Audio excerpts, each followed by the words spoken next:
Hello friends, welcome back to my channel. तो आज मैं लेकर आई हूँ BA fourth semester major paper economics के 2 साल के लगातार पीवाईक्यू क्वेश्चन पेपर। इस वीडियो में आपको दोनों साल के पीवाईक्यू क्वेश्चन पेपर को एनालिस करने के लिए इसमें पूरे क्वेश्चंस को बताया जाएगा कि कहाँ कहाँ से कौन से टॉपिक से क्वेश्चन आपके आए हैं, तो उन्हें हम यहाँ पर बताएंगे डिटेल में। तो लास्ट में वीडियो में बने रहिए, क्योंकि यहाँ पर आपको 2 साल के लगातार इस फोर्थ सेमेस्टर के एमसीक्यू क्वेश्चन जो है एक पेपर में वो आपको तो मिलेंगे ही मिलेंगे। 75 मतलब 150 क्वेश्चन ये आपके पीवाईक्यू के हो जाएंगे। और मैं पूरे बुक के कंटेंट के एमसीक्यू क्वेश्चंस लेकर आऊँगी और एक्स्ट्रा कुछ क्वेश्चन मैं बना कर लाऊंगी आप लोगों के लिए। 500 प्लस क्वेश्चन आपको यहाँ पे मिलेंगे। तो चैनल पर बने रहिए। यदि चैनल पर नए हैं तो चैनल को सब्सक्राइब करना, शेयर करना, बेल आइकन प्रेस करना ना भूलिएगा, ठीक है।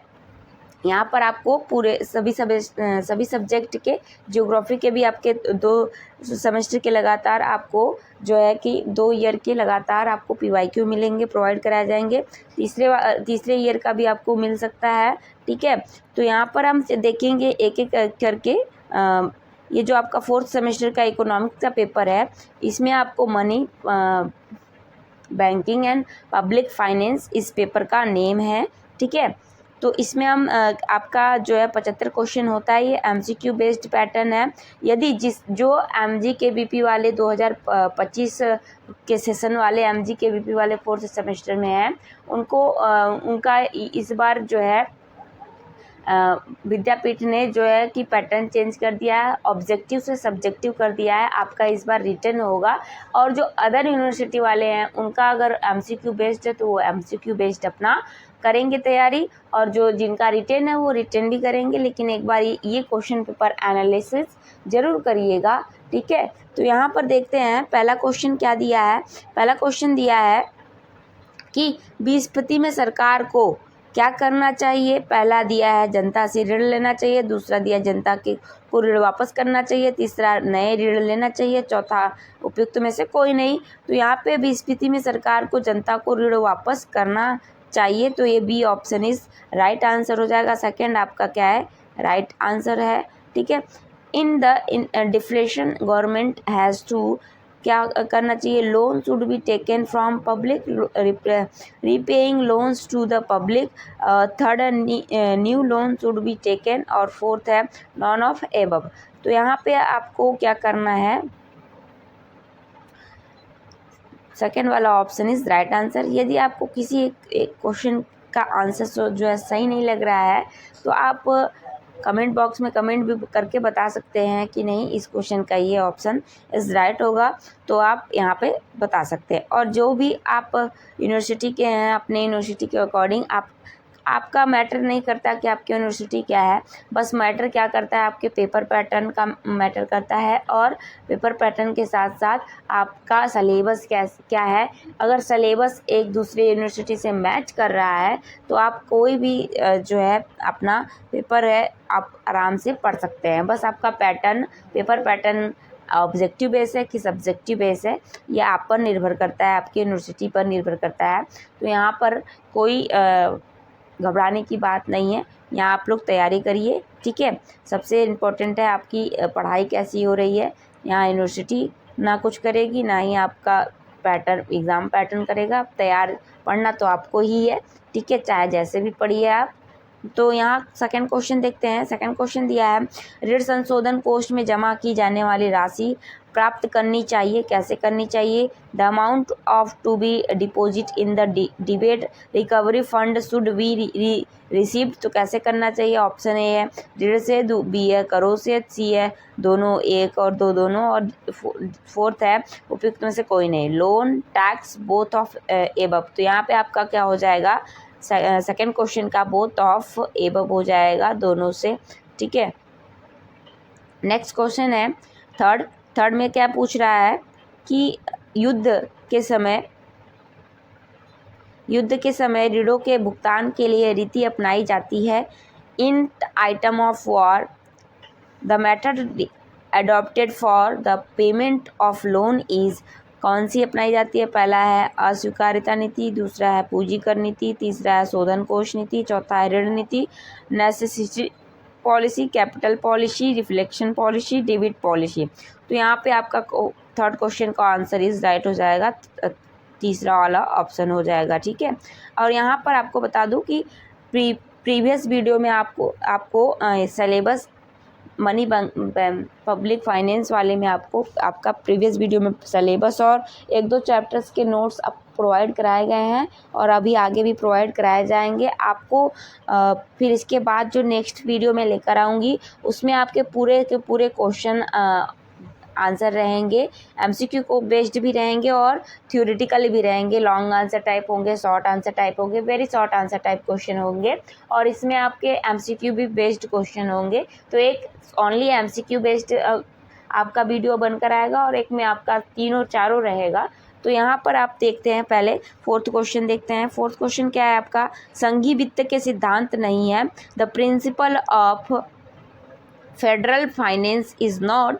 तो पहला है एकरूपता, दूसरा है सरलता, तीसरा है स्वतंत्रता, uniformity, simplicity, freedom, none of the above. तो यहाँ पे आपका फोर्थ का क्या हो जाएगा? फोर्थ ऑप्शन इज राइट हो जाएगा, नॉन ऑफ द एबव, इनमें से कोई नहीं। नेक्स्ट फिफ्थ क्वेश्चन है केंद्र और राज्यों के वित्तीय संबंधों की धारा।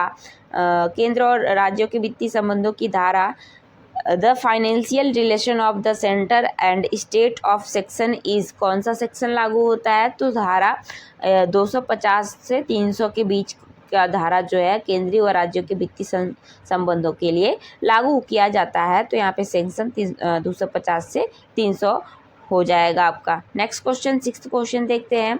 सिक्स्थ क्वेश्चन क्या दे रखा है? सिक्स्थ क्वेश्चन दिया है कि वित्त आयोग के कार्य हैं, वित्त आयोग के कार्य हैं। Function of the finance commission, क्या कार्य है? पहला है करों एवं शुल्क का वितरण, दूसरा है सहायक अनुदान, तीसरा है अन्य विषय, चौथा है उपयुक्त सभी, distribution of tax and fees, second है ग्रांट इट एड, फोर्थ है अदर सब्जेक्ट और ऑल ऑफ द एबव। तो यहाँ पे आपका वित्त आयोग का कार्य क्या है? करों एवं शुल्क का वितरण हो जाएगा। तो यहाँ distribution of tax and fees हो जाएगा। सिक्स वाले ऑप्शन का first option is right answer. Next question देखते हैं आगे। नेक्स्ट क्वेश्चन यहाँ पे है मुद्रा का अर्थ है। मुद्रा का क्या अर्थ है? मनी मीन्स, क्या अर्थ है मुद्रा का? पहला ऑप्शन है करेंसी, दूसरा करेंसी तथा मांग जमा राशियाँ, तीसरा है बैंक जमा राशियाँ, चौथा है इनमें से कोई नहीं, currency and demand deposit, bank deposit, non of this. तो यहाँ पे आपका मुद्रा का अर्थ क्या होता है? करेंसी होता है। तो first option is right answer हो जाएगा। ठीक, नेक्स्ट क्वेश्चन देखते हैं, क्वेश्चन नंबर 8। क्वेश्चन नंबर 8 क्या है? निम्न में से मुद्रा का कार्य क्या है? What is the main function of money. अब यहाँ पर एक बात आपको एक बहुत ही इंपॉर्टेंट बता दे रही हूँ। यदि जब आप एग्ज़ाम दे रहे हो और एग्ज़ाम आपका कोई भी एग्ज़ाम बाइलिंगुअल में है, मतलब बाइलिंगुअल मतलब दोनों हिंदी इंग्लिश दोनों में आपका पेपर आ रहा है, जैसे ये आपका पेपर हिंदी इंग्लिश दोनों में आया है, तो आपको यहाँ पर क्या है करना है कि जब आपको हिंदी में कोई वर्ड ना समझ आए, आप अगर उसका मीन्स ना निकाल पाओ, ना समझ पाओ, तो एक बार इंग्लिश की तरफ सेंटेंस को पढ़कर देख लीजिएगा। फटाक से, ज़्यादा टाइम नहीं लगेगा आपका, फटाक से आप लोग पढ़ लीजिएगा जल्दी से। तो उसमें आपको का जो है क्लियर हो जाता है। क्या हो जाता है? ऑप्शन जो है क्लियर हो जाते हैं, आपको समझ आ जाता है। अगर हिंदी नहीं समझ आ रही तो इंग्लिश पढ़ लीजिए, इंग्लिश नहीं समझ आ रही तो एक बार हिंदी पढ़ लीजिए। इसीलिए बायलिंगुअल है, आप आराम से हिंदी इंग्लिश दोनों में पढ़ के अपना एग्ज़ाम दे सकते हो। तो यहाँ पर आपको कोई प्रॉब्लम नहीं होगी। एक बार ये मैं इसलिए आपको बोल रही हूँ, एक बार मैंने भी एग्ज़ाम दिया है। एक बार क्या है कि कुछ ऑप्शंस जो थे सेम दिख रहे थे, पर इंग्लिश में कुछ अलग दिखा रहा था और हिंदी में कुछ अलग दिखा रहा था। तो हिंदी इंग्लिश दोनों में कन्फ्यूज़न ना हो, इसके लिए आप कौन सा ऑप्शन सही है उसके लिए आप एक बार जो है ऑप्शन अपने हिंदी इंग्लिश दोनों के पढ़ लीजिए करिए, क्वेश्चन भी पढ़ लीजिए करिए। अगर टाइम आपके पास बच रहा है तो जल्दी जल्दी करके आप टाइम अपना निकाल सकते हो। तो इसलिए मैं बोली हूँ कि यहाँ पे आप दोनों देख सकते हो, इसीलिए मैं भी यहाँ पे आपको दोनों बताते चल रही हूँ। तो देखिए क्वेश्चन नंबर 8 क्या पूछ रहा है कि मुद्रा का कार्य क्या है, what is the main function of money. तो पहला है स्टोर ऑफ वैल्यू, दूसरा है वैल्यू ट्रांसमिशन, तीसरा है वैल्यू ऑफ मेजरमेंट और चौथा है वैल्यू ऑफ क्रेडिट। तो मुद्रा का कार्य क्या है, तो यहाँ पर मुद्रा का कार्य मूल्य मापन है। क्या है? मूल्य मापन है। ठीक है, यहाँ वैल्यू ऑफ मेजरमेंट। और बाकी ये जो चीज़ें दी हुई हैं ये मुद्रा के 3 कार्य हैं, प्राथमिक, द्वितीयक और गौड़। तीन तरीके से हैं। तो यहाँ पे आपका जो प्राथमिक में है ये सब प्राथमिक में आएंगे और मूल्य मापन जो है मुद्रा का ये महत्वपूर्ण कार्य है, मेन फंक्शन है। ठीक है, नेक्स्ट क्वेश्चन देखते हैं, क्वेश्चन नंबर 9। क्वेश्चन नंबर 9 क्या कह रहा है, प्रमाणिक सिक्कों की विशेषता नहीं है। अब देखिए यहाँ नहीं है, ये नहीं वर्ड जो है ना काफ़ी बच्चों को परेशान करता है। नहीं वर्ड जो है कभी कभी आप लोग नहीं हो लिखा रहता है और ध्यान ना देकर आप जो होता है उसे टिक कर देते हैं, जो नहीं होता है उसे नहीं टिक कर पाते हैं। तो authentic coins do not have the characteristics of. अब देखिए यहाँ पे डू नॉट हैव लिखा है, तो यहाँ पे क्या है, नहीं है। कौन सा नहीं है, तो पहला है देश की प्रधान मुद्रा इकाई, दूसरा है मूल्य में समानता, तीसरा है सीमित विधिग्रह, चौथा है स्वतंत्र मुद्रा, main currency unit of the country, party in value, limited legal independent money. अब देखिए सीमित विधिग्रह क्या है और लिमिटेड लीगल। तो यहाँ पे आपका क्वेश्चन नंबर 3 का क्या ऑप्शन सही होगा, क्वेश्चन नंबर 3 का क्वेश्चन नंबर 9 का 3rd option is right answer. ठीक है, तो यहाँ पर आपको इस तरीके से पता चल गया। तो ऐसे ही आप दोनों सेंटेंस आप पढ़ सकते हो, टाइम बहुत बचता है। एमसीक्यू बेस्ड वाले में टाइम बचता है। ठीक है, रिटेन वाले में भी आप दोनों एक बार पढ़कर समझ सकते हो। नेक्स्ट क्वेश्चन है 10th, केन्स के विचार में इन केन्सी विव्स, केन्स के विचार में इन चारों ऑप्शन में से क्या उनके विचार मैच कर रहे हैं ये आपको बताना है। तो कीमतों का घटना बढ़ना, मुद्रा का कीमतों पर व्यय के माध्यम से अप्रत्यक्ष प्रभाव, तीसरा है मुद्रा का स्थिर रहना, चौथा है इनमें से कोई नहीं, decrease and increase price has a indirect effect of currency prices through expenditure, और थर्ड है स्टेबिलिटी ऑफ करेंसी, और फोर्थ है नॉन ऑफ दिस। तो यहाँ पे आपका 10th का कौन सा ऑप्शन इज राइट हो जाएगा, option number 2 is right option. ठीक है, 10th का ये आपका क्या है, करेंसी केन्स के विचार हैं कि मुद्रा का कीमतों पर व्यय के माध्यम से अप्रत्यक्ष प्रभाव पड़ता है। नेक्स्ट क्वेश्चन देखते हैं। नेक्स्ट क्वेश्चन क्या कह रहा है, क्वेश्चन नंबर 11। क्वेश्चन नंबर 11 आपका दिया है, भारत की अर्थव्यवस्था कैसी है। ये तो आप सभी को मालूम होगा। अब ये आप कमेंट बॉक्स में बताइए कि भारत की अर्थव्यवस्था कैसी अर्थव्यवस्था है, पूंजीवादी है कि समाजवादी है कि मिश्रित है कि नियोजित है। The economic of India is capitalist, socialist, mixed और एम्प्लॉयड। तो ये आपका क्वेश्चन नंबर 11। आपको ये आपका होमवर्क है कि आप कमेंट बॉक्स में क्वेश्चन नंबर 11 भारत की अर्थव्यवस्था कैसी है आपको बतानी है। वो वेरी इजी, आप बताइए। क्लास 9 से ही पढ़ते चले आ रहे हैं। जब आपने इकोनॉमिक्स पढ़ना शुरू किया होगा तभी से आप भारत की अर्थव्यवस्था के बारे में पढ़ रहे हैं। तो यहाँ पर आपको बताना है, ये आपका काम है। ठीक है, क्वेश्चन नंबर 12 है, आधुनिक बैंक का विकास किस शताब्दी में हुआ। यहाँ पे एक शताब्दी पूछ रहा है। In which century did modern banking develop. तो यहाँ पे आपका कौन सा ऑप्शन इस राइट हो जाएगा, 17th सेंचुरी में। ठीक है, 17वीं शताब्दी में हुआ था बैंकों का विकास। तो अब यहाँ पे अगर मैंने जो आपको होमवर्क 11 वाला दिया है नहीं पता है तो भी कमेंट करिए, और पता है तो कमेंट करके बताइएगा। ठीक है, नेक्स्ट आगे देखते हैं। 13 क्वेश्चन है, कौन सा कार्ड प्रयोगकर्ता बैंक का ऋणी हो जाता है।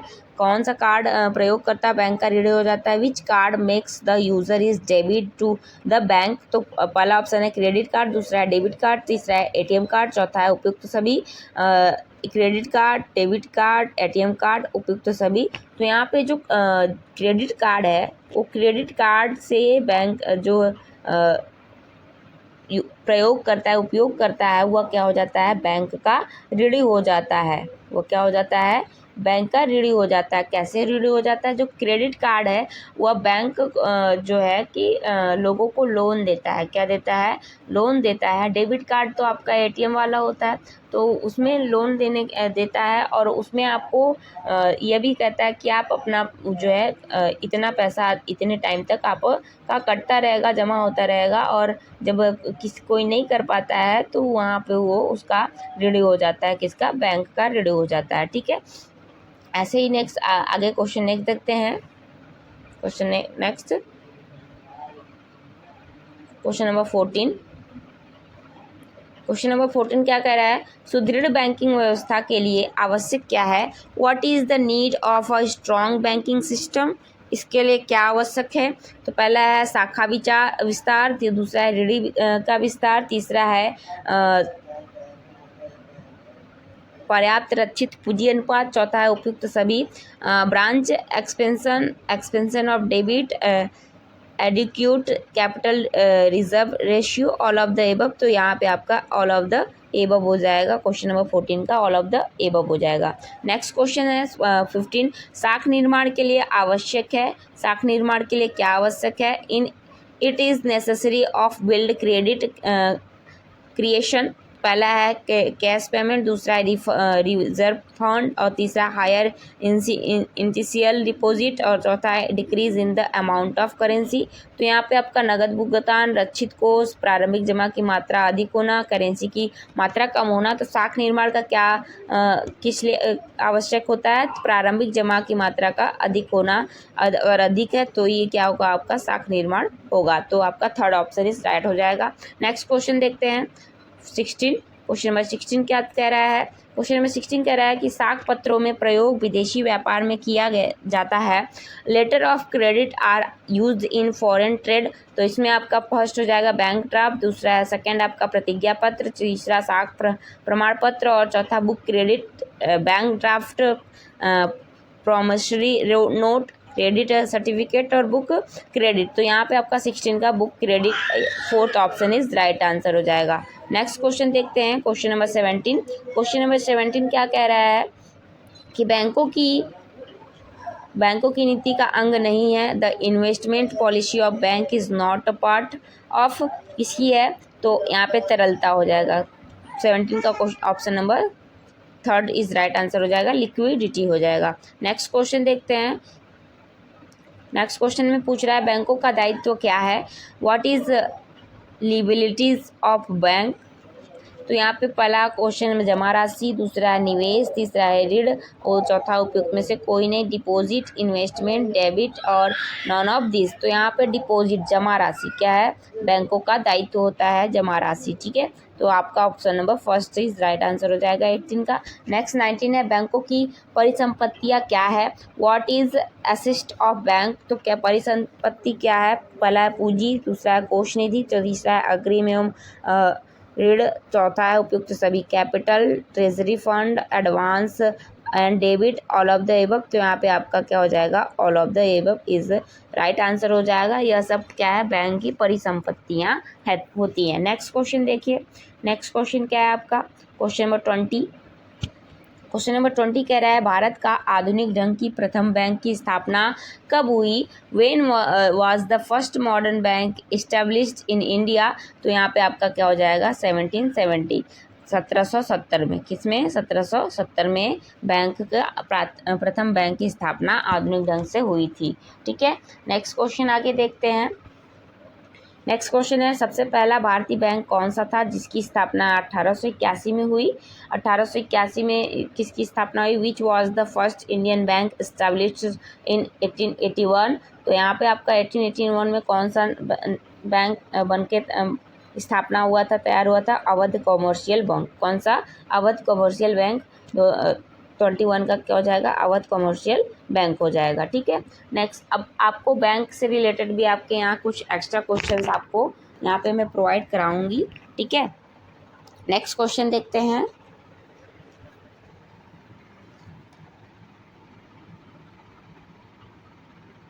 नेक्स्ट 22 है स्टेट 22 है स्टेट बैंक की स्थापना कब हुई? When was the state bank established was? तो स्टेट बैंक की स्थापना कब हुई थी, आप लोग बताइए। ये आप आपकी स्टेट बैंक की स्थापना कब होती है? तो 1955 में, 1 जुलाई 1955 में होती है। तो 22 का fourth option is right answer हो जाएगा।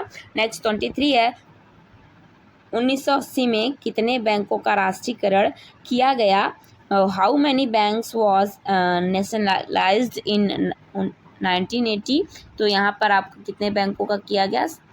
6 बैंकों का किया गया था। कितने बैंकों का? 6 बैंकों का किया गया था। तो 23 का क्या हो जाएगा? 6 इज राइट आंसर हो जाएगा। ठीक है, नेक्स्ट क्वेश्चन देखते हैं। अगर यदि किसी क्वेश्चन के आंसर में कोई डाउट है तो आप यहाँ पर आप क्या कर सकते हो, यहाँ पे बता सकते हो कमेंट बॉक्स में कि यहाँ इसका यह आंसर होगा। ठीक है, तो हम उसे एक बार क्लियर करेंगे, एक बार फिर से देखकर आप सबको बताएंगे कि हाँ सही है या गलत है। ठीक है, नेक्स्ट क्वेश्चन देखते हैं, क्वेश्चन नंबर 24। क्वेश्चन नंबर 24 क्या है? केंद्रीय बैंक का निर्देशक सिद्धांत नहीं है। The directive principle of central bank is not. पहला है मौद्रिक नियंत्रण, मॉनेटरी कंट्रोल, दूसरा है लाभोपार्जन, प्रॉफिट मेकिंग, थर्ड है मुद्रा निर्गमन, करेंसी इशूज, चौथा है देश का हित, नेशनल इंटरेस्ट। तो यहाँ पे केंद्रीय बैंक का निर्देशक सिद्धांत नहीं है, यहाँ नहीं पूछ रहा है। ठीक है, तो नहीं का क्या कौन सा ऑप्शन इज राइट हो जाएगा? Option number second is right option हो जाएगा। ठीक है, नेक्स्ट क्वेश्चन है 25। केंद्रीय बैंक का कौन सा कार्य करता है? What work does the central bank do? केंद्रीय बैंक कौन सा कार्य करता है? पहला ऑप्शन है साख निर्माण, दूसरा बिलों की कटौती, तीसरा बैंकों का स्वामित्व, चौथा है वाणिज्यिक बैंकों के नगद कोषों का संरक्षण, credit creation, deduction of bill, ownership of bank, reserve receive of case fund of commercial bank. तो यहाँ पे आपका 25 का सेकेंड इज राइट ऑप्शन हो जाएगा। नेक्स्ट देखते हैं 26।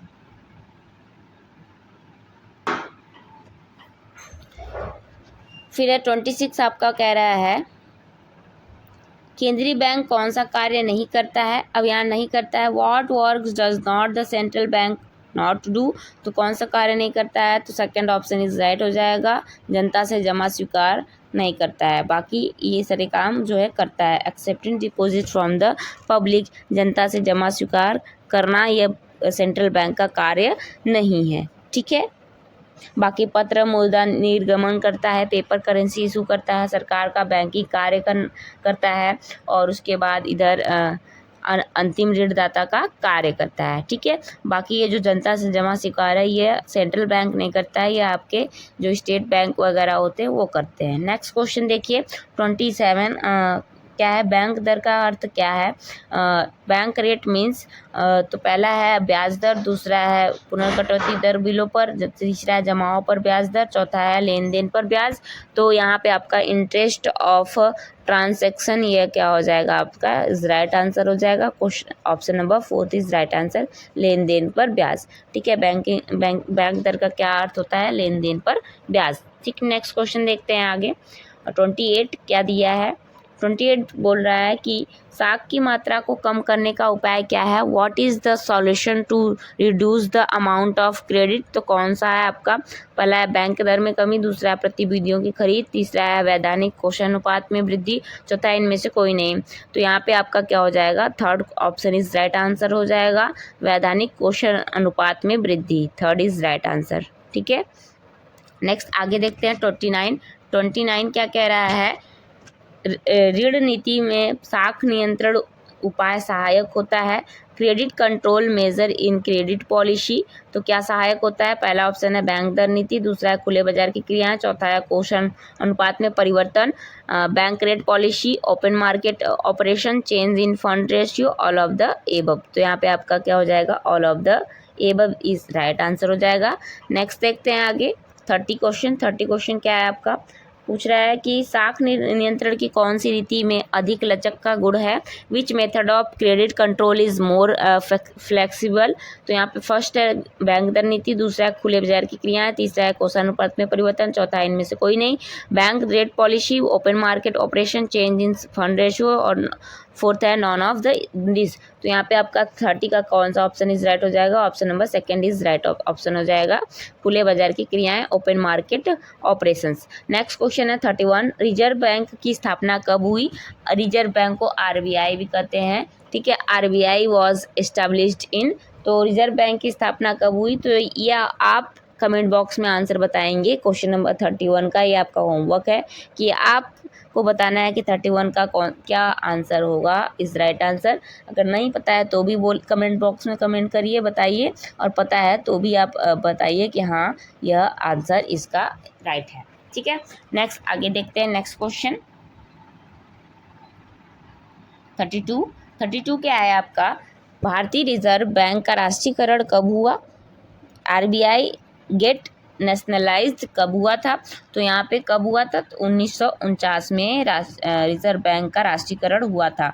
ये इस रिजर्व बैंक की स्थापना तो 1935 में ही हो गई थी, पर रिजर्व बैंक का राष्ट्रीयकरण कब हुआ किया गया था? तो 1949 में रिजर्व बैंक का राष्ट्रीयकरण किया गया था, आरबीआई का को नेशनलाइज किया गया था, ठीक है। 33 है, भारतीय रिजर्व बैंक है कैसा बैंक है? आरबीआई इज कैसा बैंक है? तो पहला सेंट्रल बैंक है, स्टेट बैंक है, यूको बैंक है, ग्रामीण बैंक है। तो यहाँ पे आपका आरबीआई जो है वो कैसा बैंक है? वो सेंट्रल बैंक है। आरबीआई जो है आपका सेंट्रल बैंक है, तो यहाँ पे first option is right answer हो जाएगा, सेंट्रल बैंक। नेक्स्ट क्वेश्चन देखते हैं 34 क्या कह रहा है कि विदेशी विनिमय का क्रय विक्रय करने वाले बैंकों को क्या कहते हैं? The bank which buys and sells for foreign exchange called, तो उसे हम क्या कहते हैं? विदेशी विनिमय बैंक कहते हैं। 34 का first option is right answer हो जाएगा, फॉरेन एक्सचेंज बैंक हो जाएगा। नेक्स्ट क्वेश्चन देखते हैं, राजकोषीय नीति के अंतर्गत अध्ययन किया जाता है, किसका अध्ययन किया जाता है? The duties is done under physical policy, तो किसके अंदर किया जाता है? पहला सरकार किया है, दूसरा सरकार का व्यय कर, तीसरा है सरकारी व्यय, चौथा है उपयुक्त में से कोई नहीं। Government income tax, public expenditure, government expenditure, none of the above. तो यहाँ पे आपका कौन सा ऑप्शन इज राइट हो जाएगा? Option number second is right answer हो जाएगा, सरकार का व्यय कर, ठीक है। सरकार का व्यय कर, टैक्स, पब्लिक एक्सपेंडिचर, ये आपका क्या हो जाएगा? Second option is right answer हो जाएगा। नेक्स्ट क्वेश्चन देखते हैं आगे 36 क्या कर रहा है? खुले बाजार की क्रियाएं हैं, ओपन मार्केट ऑपरेशन इज क्या है? तो यहाँ पे आप fourth option is right answer हो जाएगा, सरकारी प्रतिभूतियों का क्रय विक्रय, purchase and sales of government countries. Next question आगे देखते हैं, नेक्स्ट क्वेश्चन आपका है कि 37 मुक्तखोरी की समस्या के समाधान है, the solution of the problem of free wise. तो यहाँ पे क्या है? पहला ऑप्शन इज क्या हो जाएगा? कर, टैक्स जो है वो मुक्तखोरी की समस्या का समाधान है। नेक्स्ट क्वेश्चन आगे देखते हैं, मुक्तखोरी आप लोग समझते हैं मुक्तखोरी क्या है? ठीक है, अगर जिसे भी मुक्तखोरी के बारे में पता हो आप लोग अपना आंसर बताइएगा, ठीक है। नेक्स्ट है 38 है, प्रत्यक्ष कर क्या है? डायरेक्ट टैक्स इज क्या है? पहला ऑप्शन है आयकर, दूसरा है गिफ्ट कर, व्यवसाय कर, उपयुक्त सभी, income tax, gift tax, profession tax, all of the above. यहाँ पे कुछ लोग जो अच्छे से मतलब कि एकदम डिटेल में नहीं पढ़े होंगे वो क्या हो कर देंगे, प्रत्यक्ष कर के लिए एक ही ऑप्शन बचता है उनके पास, ऑल ऑफ द एबव। तो कुछ लोग होते हैं कि ऑल ऑफ द एबव की सोचने लगेंगे ना, कुछ क्वेश्चन ऐसे बनकर आते हैं कि जैसे लगता है कि नहीं इसका ऑल ऑफ द एबव ही होगा, तो यहाँ पे ऑल ऑफ द एबव नहीं होगा। यहाँ पे प्रत्यक्ष कर जो है आयकर होता है, गिफ्ट कर तो प्रत्यक्ष कर नहीं है ना, व्यवसाय कर प्रत्यक्ष कर नहीं है। यहाँ पे गिफ्ट में जब आप कोई शॉप से गिफ्ट खरीदने जाते हैं तो उसमें आपका जो है टैक्स जो है जीएसटी जो लगता है वो पहले से ही इंक्लूड होता है, उसी प्राइस में पहले से इंक्लूड होता है, वो डायरेक्ट आपसे नहीं मांगा जाता है।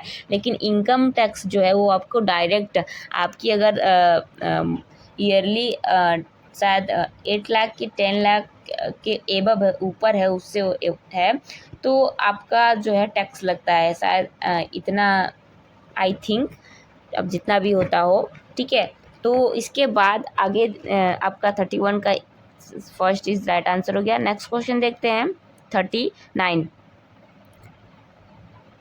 39 क्या कह रहा है, सार्वजनिक वित्त है, पब्लिक फाइनेंसिस। क्या है सार्वजनिक वित्त, तो विज्ञान कला दोनों होता है। यहाँ पे आपका option number 3 is right answer हो जाएगा। ठीक है, क्या हो जाएगा, विज्ञान कला दोनों हो सकता है या इनमें से कोई भी नहीं हो सकता है। तो 39 का यहाँ पे थोड़ा सा हम डाउट है, लेकिन यहाँ आप लोग बताएंगे कि 39 का क्या ऑप्शन इज राइट हो सकता है।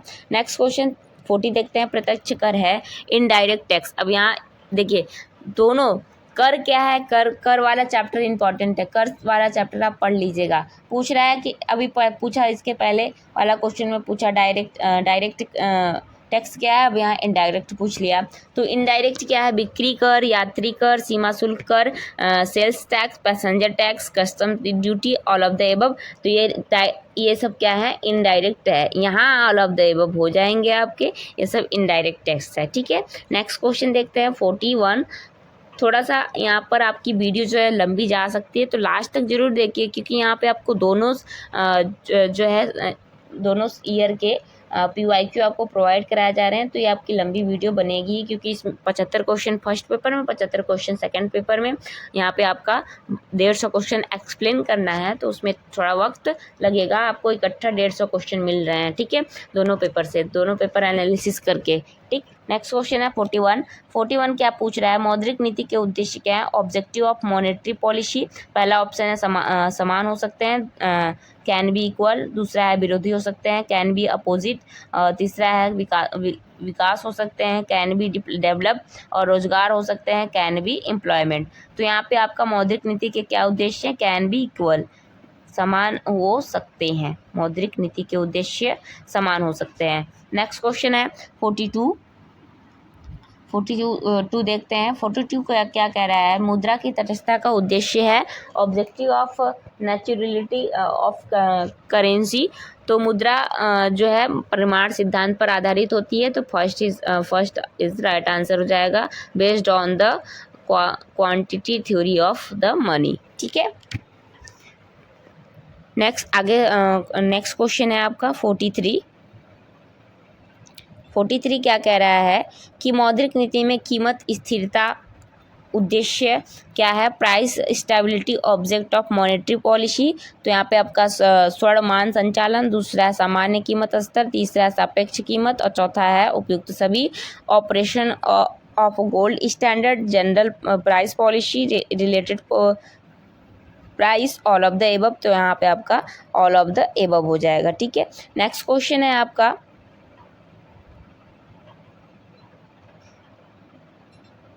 44 मौद्रिक नीति है, मॉनेटरी पॉलिसीज क्या है, मौद्रिक नीति। तो पहला ऑप्शन है राजकोषीय नीति का विरोध, दूसरा है राजकोषीय नीति का सहयोग, तीसरा है राजकोषीय में अधिक प्रभावी, चौथा इनमें से कोई नहीं। तो यहाँ पे आपका मोन effect in physical policy, third option is right answer हो जाएगा 44 का। नेक्स्ट क्वेश्चन आगे देखते हैं। नेक्स्ट क्वेश्चन है यहाँ पे 45 क्या है आपका, मुद्रा बाजार से अभिप्राय है, मनी मार्केट मीन्स क्या इसका अभिप्राय है। पहला है ऋणों का लेन देन, दूसरा है अल्पकालीन ऋणों का लेन देन, तीसरा है दीर्घकालीन ऋणों का लेन देन, चौथा है इनमें से कोई नहीं। तो यहाँ पे आप मुद्रा बाजार जो होता है अल्पकालीन ऋणों का लेन देन होता है। तो 45 का second option is right answer, transaction of short term loans. ठीक है, नेक्स्ट 46 है, मुद्रा बाजार में सम्मिलित नहीं है। अब फिर से नहीं वाला आ गया, नहीं सम्मिलित नहीं है, net involve in money market. तो क्या सम्मिलित नहीं है, तो यहाँ पे अविलंब मुद्रा बाजार, व्यापारिक बिल बाजार, स्टॉक एक्सचेंज, ये सब तो सम्मिलित होते हैं। Instant money market, commercial bill market, stock market और नॉन ऑफ दिस। तो यहाँ पे आपका non of this is right answer हो जाएगा, क्योंकि जो बाकी 3 ऑप्शन दिए हैं ये तो सम्मिलित होते ही हैं। यहाँ मुद्रा बाजार में सम्मिलित नहीं है पूछा है, तो नॉन ऑफ दिस हो जाएगा। नेक्स्ट क्वेश्चन आगे देखते हैं 47 क्या कह रहा है कि केंद्रीय सरकार का सबसे बड़ा राजस्व स्रोत क्या है, it is biggest source of revenue for the central government. तो यहाँ पे सेंट्रल गवर्नमेंट का रिवेन्यू पूछ रहा है, क्या हो सकता है। तो केंद्रीय सरकार का सबसे बड़ा राजस्व स्रोत क्या है, उत्पाद कर या आयकर में दोनों में से यहाँ पे लग रहा है, कंफ्यूजन हो गई है। ठीक है, तो यहाँ पे आयकर भी हो सकता है या उत्पाद कर भी हो सकता है, यहाँ पे देखना पड़ेगा एक बार। यदि आपको पता है तो आप कमेंट बॉक्स में कमेंट जरूर करिए। 47 क्वेश्चन को नोट कर लीजिए, ठीक है।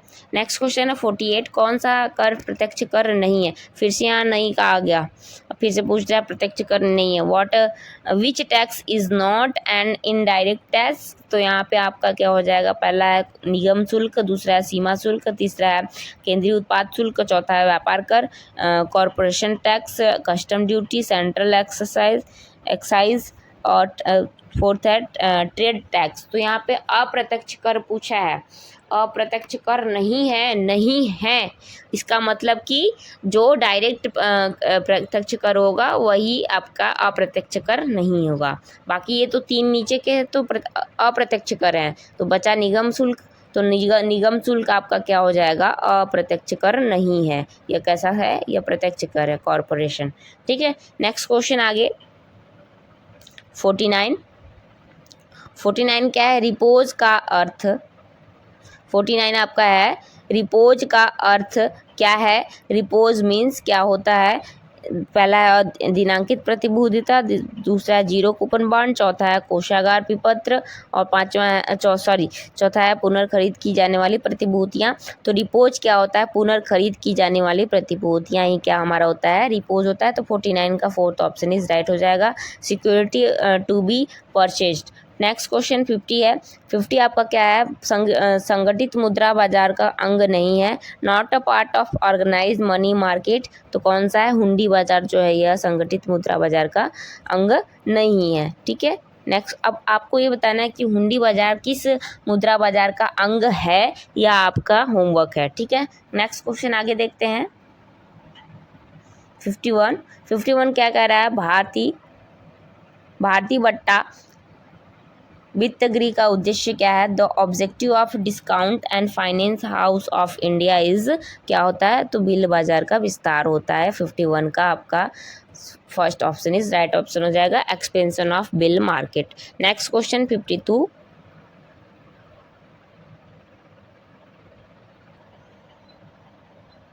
नेक्स्ट क्वेश्चन 52 है, ग्रामीण वित्त के क्षेत्र में सर्वोच्च संस्था है, the apex body is the field of rural finance is. तो आपका कौन सा ऑप्शन इज राइट हो जाएगा? पहला है भारतीय रिजर्व बैंक, दूसरा है नाबार्ड, तीसरा है सरकार राज्य सरकारी बैंक, चौथा है कृषि ऋण विभाग। तो यहाँ पे आपका नाबार्ड हो जाएगा, ठीक है। नाबार्ड जो है आपका यह ग्रामीण वित्त क्षेत्र का सर्वोच्च संस्था होता है, नाबार्ड। अब नाबार्ड का फुल फॉर्म क्या होता है यह आप लोग कमेंट बॉक्स में बताइएगा। मैं डिस्क्रिप्शन बॉक्स में आपके बताने के बाद मैं डिस्क्रिप्शन बॉक्स में आपको लिख दूंगी कि नाबार्ड का फुल फॉर्म क्या होता है, लेकिन अभी ये आपका वर्क है कि नाबार्ड का फुल फॉर्म क्या होता है ये आप बताएंगे। अब यहीं पे आपको बताना है कि नाबार्ड की स्थापना कब हुई थी। तो नाबार्ड की स्थापना 12 जुलाई 1982 को हुई थी, नाबार्ड की स्थापना, ठीक है। नाबार्ड इस्टेब्लिश्ड कब हुआ था? तो 20 जुलाई 1982 में इस्टेब्लिश्ड हुआ था। नेक्स्ट क्वेश्चन देखते हैं आगे, ये बहुत ही इंपॉर्टेंट है। किस संस्था की स्थापना सबसे पहले हुई? विच इंस्टीट्यूशन वाज एस्टैब्लिश्ड फर्स्ट। तो यहाँ पे ऑर्डर, एक बार पहले आपको ऑर्डर देखना होगा कि कौन कौन सी संस्था है जो किस किस सन में यहाँ स्थापित हुई थी, तो उसी के अनुसार आपको सबसे पहले कौन सा स्थापित हुआ था उसे बताना है। तो पहला है IDBI। IDBI का full form IFCI, CIDBI, SIDBI, IIBI का फुल फॉर्म आप लोग बताइएगा। मैं अभी डिस्क्रिप्शन बॉक्स में आपका यहाँ पे या तो कमेंट बॉक्स में पिन कर दूंगी, इसके फुल फॉर्म बताकर पहले आप बताइए, ठीक है। तो IDBI जो है इसकी स्थापना 1 जुलाई 1964 में होती है, और IFCI जो है इसकी स्थापना 1 जुलाई 1948 में होती है, और सिडबी जो है इसकी स्थापना 2 अप्रैल 1990 में होती है, और जो IIBI है इसकी स्थापना 1837 या 1937 ऐसे ही में होती है। तो यहाँ पर आपको बताना है कि कौन सा सबसे पहले हुआ।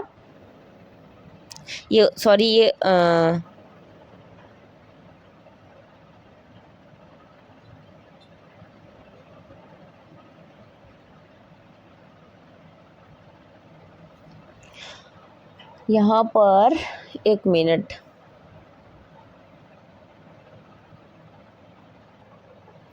ओके ओके, यहाँ पर फाइनल हो गया आपका 53 का ऑप्शन जो है ये फोर्थ वाला IIBI जो है ये 1971 में इस्टेब्लिश्ड होता है। यहाँ इसकी स्थापना 1971 में होती है। तो आपका सबसे पहले, अब देखिए सबसे पहले कौन है, सबसे पहले 1948 वाला है, फिर 64, फिर 71, फिर 90 वाले में ना। तो इस तरीके से आपका ऑर्डर पता चल गया कि कौन सा ईयर में कौन सा इस्टेब्लिश्ड हुआ था। तो देखिए कितने डीपली पूछा हुआ है। अब आपका यहाँ जितने ये सब बैंक दिए हैं ये सब कॉमर्शियल बैंक है, ये सब बैंक कॉमर्शियल बैंक है। अब इसमें संस्थाएं हैं, कॉमर्शियल संस्थाएं हैं, ठीक है। तो अब इसमें आपका जो कॉमर्शियल बैंक की संस्था है इसमें आपको तो सब बैंक के बारे में पता है, फुल फॉर्म भी आप बता सकते हो, पर इसकी स्थापना कब हुई थी ये पूछकर सबसे पहले किसकी हुई थी। तो यहाँ पे अब आपको इसमें से सबके ईयर सन पता रहेंगे तब ना आप कर पाएंगे। तो इसलिए आपका यहाँ पे 53 का कौन सा ऑप्शन इज राइट हो जाएगा, option number second. IFCI bank जो है 1948 में इस्टेब्लिश्ड होता है। तो ये सबसे पहला बैंक इस्टेब्लिश्ड हो जाएगा, ठीक है, सबसे पहली संस्था हो जाएगी। नेक्स्ट 54 है, लोक व्यय का कौन सा सिद्धांत संतुलित बजट का समर्थन करता है। तो यहाँ पे पूछ रहा है which principle of public expenditure support a balanced budget. तो ये आपका कौन सा हो जाएगा, यहाँ पर आपको बताना है। पहला है स्वीकृति का सिद्धांत, दूसरा है आधिक्य का सिद्धांत, तीसरा है लोच का सिद्धांत, चौथा है समन्वय का सिद्धांत। Principle of expenses, principle of surplus, principle of elasticity, principle of coordination. तो यहाँ पे आपका fourth option is right option हो जाएगा 54 का, ठीक है। नेक्स्ट आगे देखते हैं, नेक्स्ट क्वेश्चन 55 क्या कह रहा है, कार्यों के आधार पर लोक व्यय का वर्गीकरण किसने किया। तो यहाँ पे पूछ रहा है कि किसने किया कार्यों के आधार पर लोक व्यय का वर्गीकरण। Who was classified public expenditure on the basis of function. तो किसने किया है यहाँ पर आपको बताना है। तो यहाँ पर आपका आंसर इसका हो जाएगा डाल्टन ने किया। क्या किसने किया है, 55 का आपका डाल्टन हो जाएगा। नेक्स्ट क्वेश्चन आगे देखते हैं 56, निम्न में से कौन सा सिद्धांत लोक व्यय, निम्न में से कौन सा सिद्धांत लोक व्यय से संबंधित है। Which of following principle is related to public expenditure, किससे संबंधित है। तो पहला ऑप्शन है स्वीकृति का सिद्धांत, दूसरा है सुविधा का सिद्धांत, तीसरा निश्चितता का सिद्धांत, चौथा है आपका उपयुक्त सभी। Principle of expansion, principle of convention, principle of certainty, all of the above क्या हो जाएगा, all of the above is right answer हो जाएगा, ठीक है। नेक्स्ट क्वेश्चन आगे देखते हैं 57 क्या दे रखा है। 57 में आपको भी बताना है कि लोक व्यय का कौन सा रूप निर्धन वर्ग को अधिक लाभ पहुंचाता है यहाँ पर। तो यहाँ बताना है which form the public expenditure gives more benefit the poor. यहाँ पे आपका क्या हो जाएगा, प्रगतिशील, क्या हो जाएगा, आंसर इज प्रगतिशील, प्रोग्रेसिव लाभ पहुंचाता है, ठीक है। प्रोग्रेसिव मतलब प्रगतिशील, वहाँ के लोगों को का प्रोग्रेस हो, विकास हो, तो प्रगतिशील होता है, ठीक है। नेक्स्ट क्वेश्चन है आगे 58 क्या है आपका, क्षतिपूरक व्यय कौन सी आर्थिक स्थिति में किया जाता है। In which economics compensatory expenditure is done. तो पहला ऑप्शन है आर्थिक तेजी, दूसरा है मुद्रास्फीति, तीसरा है मंदी, चौथा है बेरोजगारी, economic condition, money inflation, recession, unemployment. तो मंदी में क्या होता है, मंदी में third option is right answer हो जाएगा।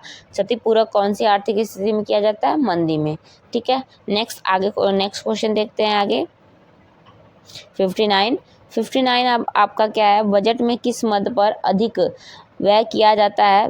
On which item in the maximum expenditure in the budget. तो पहला ऑप्शन है ग्रामीण विकास, दूसरा है सुरक्षा, तीसरा है अनुदान, चौथा है ब्याज तथा भुगतान। तो यहाँ पे पेमेंट ऑफ इंटरेस्ट, यहाँ ब्याज तथा भुगतान हो जाएगा। नेक्स्ट क्वेश्चन देखते हैं आगे 60, अनिवार्य शुल्क जो विशेष लाभ के अनुपात में किया जाता है वह क्या कहलाता है। Mandatory fee charge in proportion of the specific profit, तो यहाँ पे आपका क्या हो जाएगा, मूल्य होगा कि फीस होगा कि विशेष निर्धारण होगा कि प्रत्यक्ष कर होगा। तो यहाँ पे क्या हो जाएगा, अनिवार्य शुल्क जो होता है वो क्या होता है, फीस होता है। क्या होता है, फीस होता है। नेक्स्ट आगे देखते हैं 61 क्या है। 61 पूछ रहा है कर की विशेषता नहीं है। कर वाले चैप्टर से बहुत सारे आपके क्वेश्चंस यहाँ पे पूछे गए हैं, तो यहाँ पे आपको ध्यान देना है कि कर वाले चैप्टर में आपको क्या क्या मतलब करना है। तो यहाँ पे आपको क्या क्या पढ़ना है कर वाले में, आपको यहाँ पे ध्यान देना है। तो यहाँ पे आपका कर की विशेषता नहीं है पूछ रहा है, is not a feature of tax. Tax कर की विशेषता क्या नहीं है, नहीं पूछ रहा है, ध्यान दीजिएगा, नहीं है। इट नॉट कर का है फीचर। तो यहाँ पे पहला है अनिवार्य भुगतान, दूसरा विशेष लाभ, तीसरा कर राजस्व, चौथा है कानूनी मान्यता। तो यहाँ पे क्या हो जाएगा, स्पेशल बेनिफिट जो है कर का विशेषता नहीं होता है, ये स्पेशल बेनिफिट के लिए नहीं होता है। नेक्स्ट क्वेश्चन है 62 करारोपण का उद्देश्य नहीं है, यहाँ पे भी नहीं पूछ दिया। The objective of taxation is not, तो पहला राजस्व प्राप्त करना, दूसरा अर्थव्यवस्था का विनियमन, तीसरा है करदाता को लाभ, चौथा है उपयुक्त में से कोई नहीं। तो यहाँ पे आपका क्या हो जाएगा, करदाता को लाभ या करारोपण का उद्देश्य नहीं होता है, tax payer benefit. Next question आगे देखते हैं 63 न्यूनतम त्याग का सिद्धांत किस अर्थशास्त्री की देन है। Which economics gave the principle of minimum sacrifice. तो यहाँ पे आपका कौन सा ऑप्शन इज राइट हो जाएगा, यहाँ पे एजवर्थ हो जाएगा। क्या हो जाएगा, एजवर्थ। ठीक है, नेक्स्ट आगे देखते हैं नेक्स्ट क्वेश्चन। अभी आपका पेपर 1 जो है कंप्लीट होने वाला है 2023 वाला, अब 2024 वाला भी देखेंगे, और 2025 में आपका तो एग्ज़ाम हो ही रहा है। 2025 का भी अदर यूनिवर्सिटी का हो गया होगा, तो वहाँ उस पेपर को भी आपका एनालिसिस करा दूंगी। ठीक है, क्योंकि सिलेबस जो है वही सारे होते हैं, एक दूसरे से मैच करते रहते हैं। ठीक, तो अब यहाँ हम देखेंगे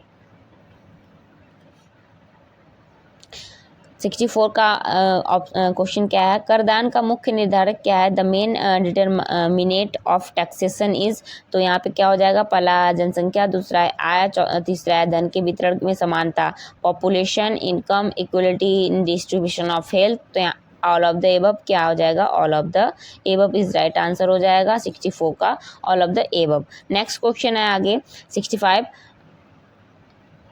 कर में भार में डाल्टन ने महत्वपूर्ण माना है। क्या महत्वपूर्ण माना है, Dalton considered important in tax burden. तो क्या माना है महत्वपूर्ण, पहला है मौद्रिक प्रत्यक्ष मौद्रिक भाग, अप्रत्यक्ष मौद्रिक भाग, तीसरा है प्रत्यक्ष वास्तविक भार, चौथा है उपयुक्त सभी। तो यहाँ पे आप लोग उपयुक्त सभी वाले में कंफ्यूज ना होइएगा, यहाँ पे आपका क्या आंसर सही होगा 65 का third answer is right answer, प्रत्येक वास्तविक भार, डायरेक्ट रियल बर्डन।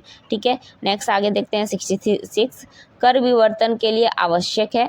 कर विवर्तन के लिए क्या आवश्यक है, यहाँ आपको बताना है। तो कर विवर्तन के लिए क्या आवश्यक है, it is necessary for tax diversion. तो यहाँ पे आपकी मांग पूर्ति जो है वो आवश्यक होती है कर विवर्तन के लिए, demand supply is right answer. Next 67 करारोपण का प्रभाव पड़ेगा।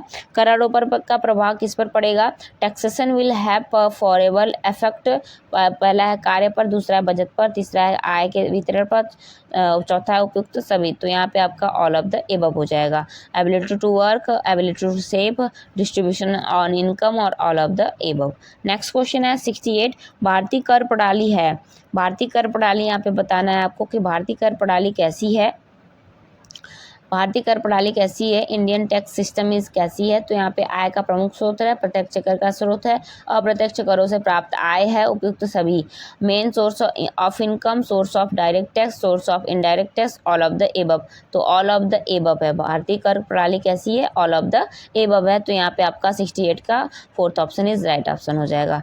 नेक्स्ट क्वेश्चन आगे देखते हैं 69 कर प्रणाली की विशेषता है, tax system is characterise by, क्या विशेषता है, करों की चोरी, प्रत्यक्ष कर, अप्रत्यक्ष कर, इन्वेशन of taxes, direct taxes, indirect taxes, all of the above. तो क्या हो जाएगा, ये ऑल ऑफ द एबव हो जाएगा। ठीक है, नेक्स्ट क्वेश्चन आगे देखते हैं 70 एजवर्थ ने सर्वोत्तम सिद्धांत माना, किसको माना? Edgeworth considered the best theory, तो मिनिमम सेक्रीफाइस को उन्होंने सर्वोत्तम सिद्धांत माना, न्यूनतम त्याग, ठीक है, मिनिमम सेक्रीफाइस। नेक्स्ट क्वेश्चन आगे देखते हैं 71 क्या है आपका? समाज का न्यूनतम सामूहिक त्याग क्या होता है? The will be minimum collective sacrifice the society, तो यहाँ पे आपका सीमांत उपयोगिता आपस में बराबर हो या क्या होता है? न्यूनतम सामूहिक त्याग होता है। मार्जिनल यूटिलिटी इज इक्वल फॉरगन, ठीक है। नेक्स्ट क्वेश्चन है 72, कर विवर्तन किया जा सकता है, tax diversion can be done, तो कैसे किया जाता है? पीछे की ओर किया जाता है, आगे की ओर किया जाता है? उपयुक्त तो दोनों, एक और दो दोनों, उपयुक्त में से कोई नहीं। Backward onward of the above, तो बोथ ऑफ द एबव हो जाएगा, क्या हो जाएगा आपका? बोथ ऑफ द एबव हो जाएगा। Third option is right option 72 का। नेक्स्ट क्वेश्चन आगे देखते हैं 73 क्या कह रहा है कि करदान क्षमता बढ़ जाएगी यदि tax donation capacity will increase it if, क्या हो जाएगा? तो यहाँ पे आपका क्या है? फर्स्ट है प्रति व्यक्ति आय बढ़ जाएगी, सेकंड है राष्ट्रीय आय बढ़ जाए, थर्ड है सार्वजनिक व्यय उत्पादकी हो जाए, और फोर्थ है एक तथा तीन दोनों। In the per capita income increase the national income, productivity of public expenditure, और फोर्थ है बोथ, वन एंड थर्ड दोनों। तो यहाँ पर आपका कभी कभी ऐसा ऑप्शन भी बनकर आता है, तो यहाँ पे घबराने की बात नहीं है। आपका कौन सा ऑप्शन राइट हो जाएगा? Fourth option is right option हो जाएगा। फोर्थ क्यों होगा? क्योंकि जो कर क्षमता बढ़ जाएगी, किसके कारण बढ़ जाएगी? प्रति व्यक्ति आय जब बढ़ेगी तो कर क्षमता बढ़ेगी, सार्वजनिक व्यय उत्पादकी होगा तो भी क्या हो जाएगा? कर क्षमता जो है बढ़ेगी। तो यहाँ पे आपका fourth option is right option हो जाएगा। ये दोनों आते हैं, फर्स्ट वाला भी आता है इसमें, थर्ड वाला भी आता है, ठीक है। आगे नेक्स्ट देखते हैं, लास्ट में आपका 72 75 यहाँ पे आपका है, और फिर उसके बाद हम 2024 वाले PYQ को देखेंगे इसी वीडियो में, तो लास्ट तक ज़रूर बने रहिए, ठीक है। तो यहाँ से अब 74 है, अल्प विकसित देश में राजकोषीय नीति का उद्देश्य क्या है? The objective of physical policy in a semi developed country is not, तो यहाँ पे आपका पहला है विकास को प्राप्त करना, दूसरा है असमानता को दूर करना, तीसरा है पूर्ण रोजगार दर को बढ़ाना, चौथा है उपयुक्त सभी, increase the rate of economic growth, breeding economic inequality, gain full employment, all of the above, तो यहाँ पे ऑल ऑफ द एबव हो जाएगा, ठीक है, ऑल ऑफ द एबव हो जाएगा। नेक्स्ट क्वेश्चन है 75 क्या कह रहा है कि 75 में दे रहा है कि सार्वजनिक ऋणों से तात्पर्य पब्लिक डिबेट मीन्स, तो यहाँ पे आपका क्या हो जाएगा? आंसर इज राइट आंसर क्या हो जाएगा? सेकंड, विदेशी ऋणों से है, फॉरेन लोन से है, ठीक है। नेक्स्ट क्वेश्चन आगे देखते हैं। नेक्स्ट क्वेश्चन, अब नेक्स्ट आपका 2024 वाला फोर्थ सेमेस्टर जो money banking and public finance का पेपर है उसका क्वेश्चन आंसर देखते हैं यहाँ पर, ठीक है। तो यहाँ पे आपको कुछ क्वेश्चन जो है PYQ से मैच करते हुए मिलेंगे और बुक के एक्सरसाइज से मैच करते हुए मिलेंगे। तो 2024 के PYQ का फर्स्ट क्वेश्चन है, जो व्यक्ति अंतिम रूप से कर अदा करता है उस पर क्या होता है? The person who aids the tax last has the leg, तो उस पर क्या होता है? करापात होता है, क्या होता है? करापात होता है, क्या होता है? करापात होता है। इंसिडेंस ऑफ टैक्स होता है, इंसिडेंस ऑफ टैक्स होता है। नेक्स्ट क्वेश्चन है सेकंड, आय की मांग बेरोजगार होने पर करोड़ों पर उत्पादन में taxation of production when demand for income in elastic, तो यहाँ पे कैसा होता है? डिक्रीज होता है या कम कर देते हैं, क्या कर देते हैं? कम कर देते हैं। तो यहाँ सेकंड क्वेश्चन का option number second is right answer, ठीक है। तो यहाँ पे आपको करारोपण से कर से बहुत सारे क्वेश्चंस आपको पूछे जा रहे हैं आपसे, तो एक बार आप करारोपण वाले चैप्टर्स को अच्छे से देख लीजिएगा, समझ लीजिएगा, ठीक है। नेक्स्ट आगे देखते हैं थर्ड क्वेश्चन है, शून्य पर आधारित बजट का सिद्धांत विकसित किया गया था। The principle of zero based budgeting was develop by, किसके द्वारा किया गया था? तो पीटर ए पीहर द्वारा किया गया था। किसके द्वारा?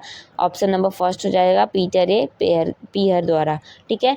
फोर्थ क्वेश्चन है, भारत में आयकर सर्वप्रथम लागू हुआ, कब हुआ? Income tax was first adopt in India, तो कब हुआ था 1860 में, 1860 में, ठीक है। फोर्थ का first option is right answer. Next question आगे देखते हैं। 5 है, भारत में व्यक्तिगत आयकर की अधिकतम पर कितनी है प्रतिशत है? What is the maximum rate of personal income tax in India? कितनी है? तो 30%। कितनी है? 30% है, ठीक है। नेक्स्ट क्वेश्चन आगे देखते हैं।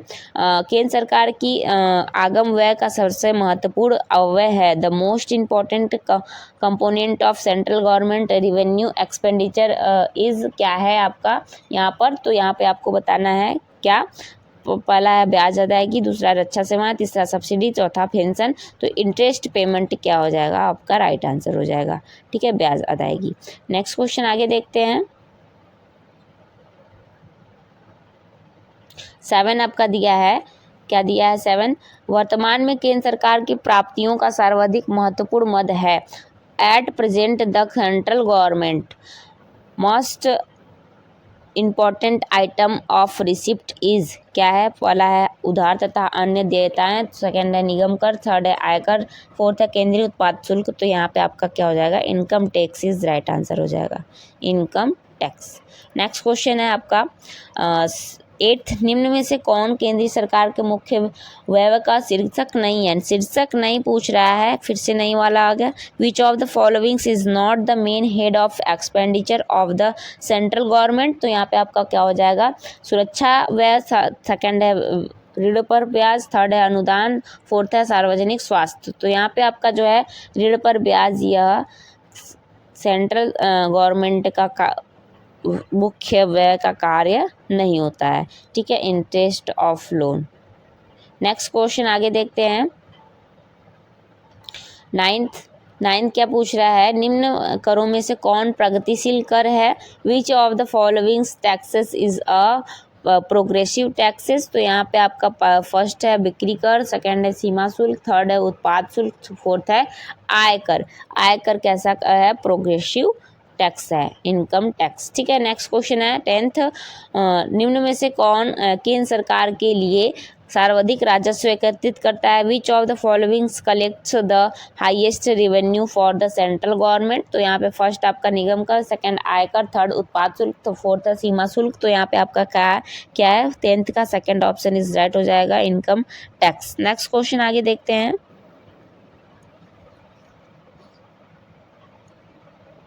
नेक्स्ट क्वेश्चन है आपका सरकारी आय एवं व्यय की बीच की खाई को पाटने के लिए सरकार द्वारा नई मुद्रा के सृजन को कहते हैं।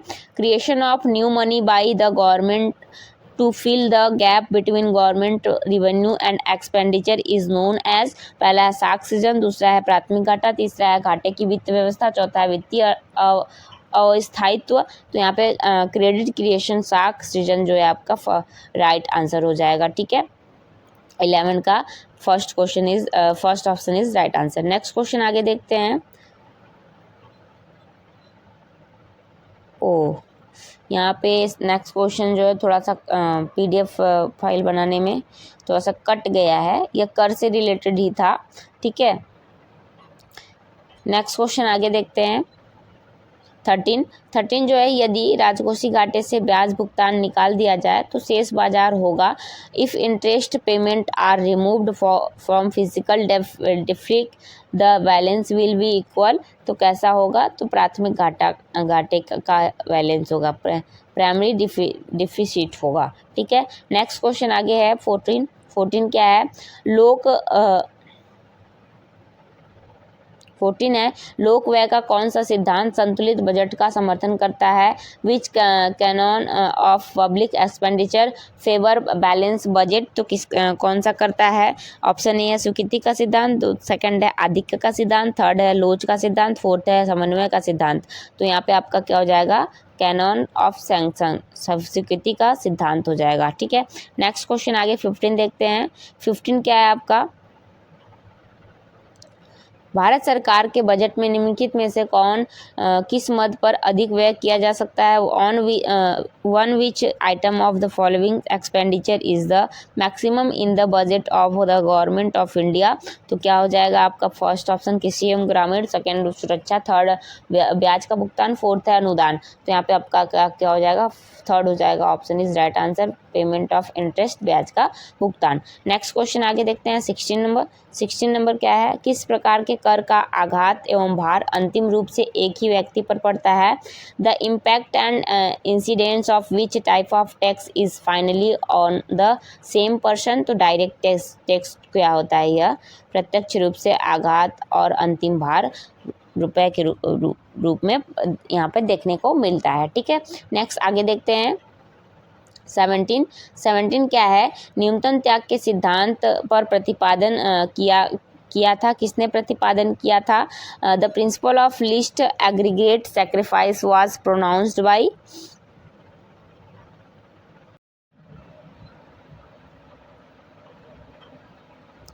नेक्स्ट क्वेश्चन है क्वेश्चन नंबर 17, न्यूनतम त्याग के सिद्धांत का प्रतिपादन किया था, किसने किया था? The principle of least aggregate sacrifice was propounded by, किसने किया था? पिगू ने किया था। किसने किया था?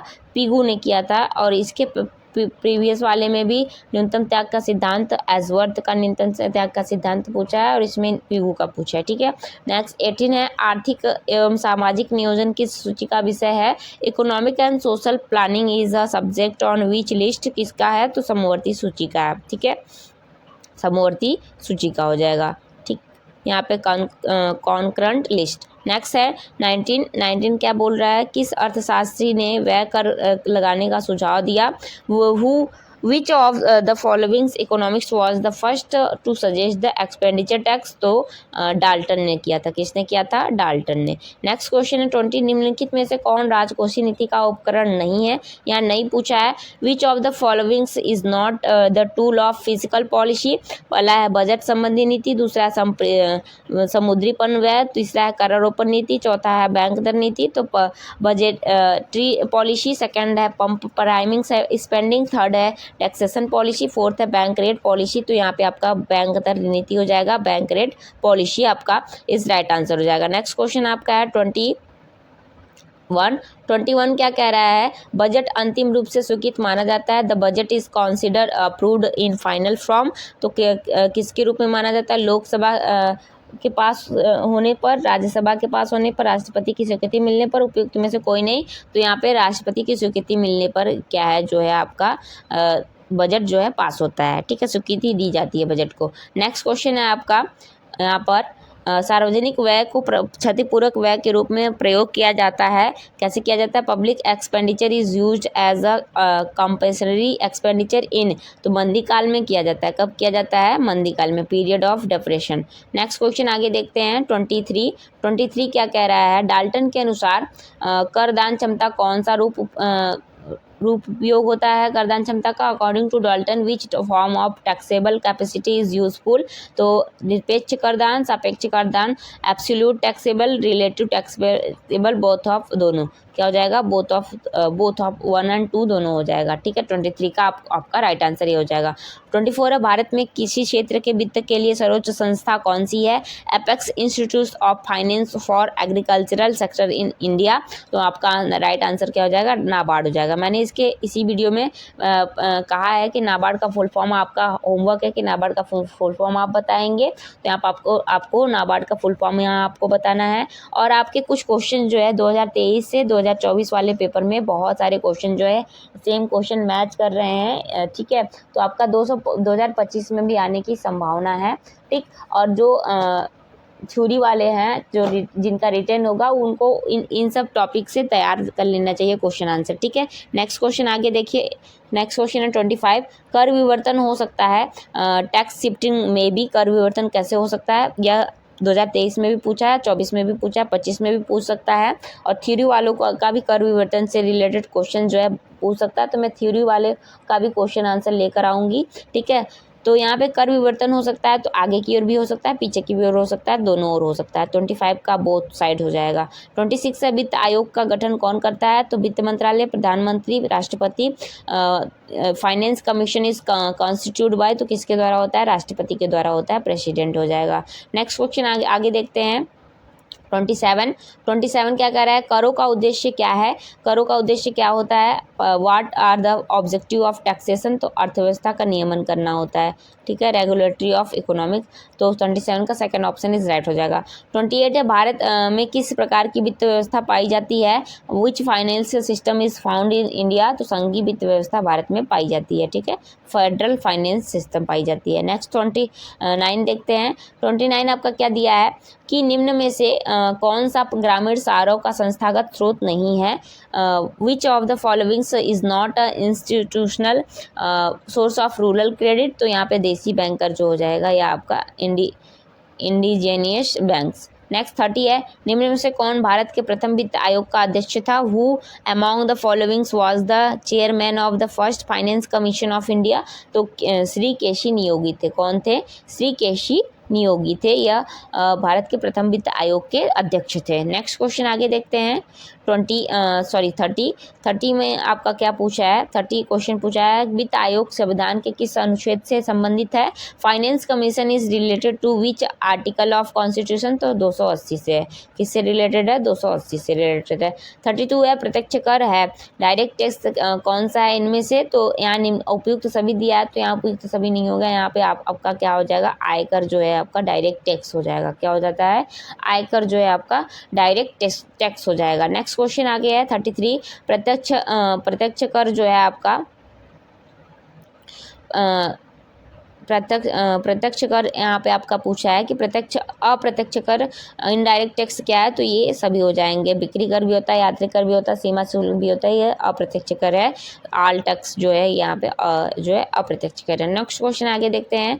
34 क्या कह रहा है कि कार्यों के आधार पर लोक व्यय का वर्गीकरण किसने किया, who has classified public expenditure on the basis of function, तो एडम स्मिथ हो जाएगा।